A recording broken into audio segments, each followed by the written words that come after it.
जिस तरह की कामयाबियां भारतीय सुरक्षा बलों को और खासकर सीआरपीएफ को मिली हैं आतंक के खिलाफ, जिस तरह की कामयाबियां यहां जम्मू कश्मीर के इलाके में न सिर्फ सीआरपीएफ एक फाइटिंग फोर्स के तौर पर बल्कि एक मददगार के तौर पर सामने आया है, क्या निशाने पर आने का यही कारण है? डीजी सीआरपीएफ हमारे साथ हैं, आप ही से मैं ये सीधा सवाल पूछना चाहती हूँ।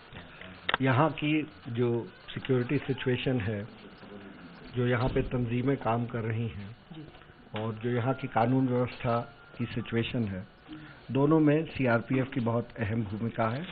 और जैसा आपने देखा कि पिछले कुछ वर्षों में जो इसकी परंपरा रही है बलिदान और शौर्य की और प्रोफेशनलिज्म की, उसके तहत अच्छे कोऑर्डिनेशन के साथ सभी एजेंसीज से बहुत अच्छे जो हैं वो रिजल्ट्स मिल रहे हैं और सिक्योरिटी फोर्सेस का अपर हैंड है।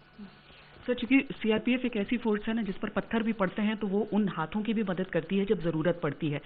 क्योंकि बहुत इलाकों में हम देख रहे हैं कि जो कश्मीरी हैं, युवा हैं, उनके खिलाफ भी बहुत कार्रवाइयां चल रही हैं। आप कुछ कहना चाहेंगे? आपको लगता है कि कितने प्रतिशत यहाँ पर हैं जो हिंदुस्तान के खिलाफ की गतिविधियां करते हैं और कितने प्रतिशत हैं जो हिंदुस्तान के साथ डटे रहते हैं? तो पूरे कश्मीर को एक आईने में क्या देखा जा सकता है?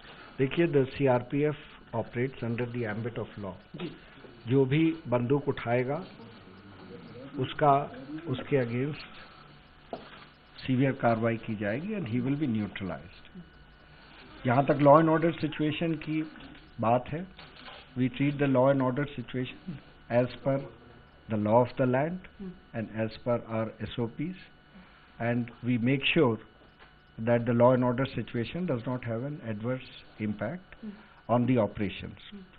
तो दोनों ही पहलुओं में हम लोग बहुत अच्छे कोऑर्डिनेशन के साथ जो हमारे ऑब्जेक्टिव्स होते हैं उस ऑपरेशन के, उनको अचीव कर रहे हैं।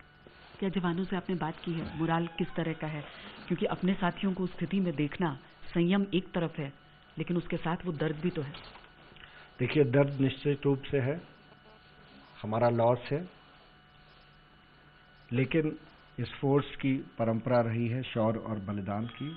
हमारा मोराल बहुत हाई है और जो ये हमारी शहादत हुई है उससे हमारे जवानों के इरादे और भी मजबूत हुए। सर, एक आखिरी सवाल मैं ये जानना चाहती हूँ कि एक टर्म लोन वुल्फ यूज हो रहा है, लेकिन वो तो तब होगा जब कोई और स्थानीय सपोर्ट उसे नहीं है। क्या हम वाकई उसे एक ऐसे व्यक्ति के तौर पर देख रहे हैं जो अकेले आकर ऐसा करके गया है, या फिर एक पूरे ढांचे के तहत?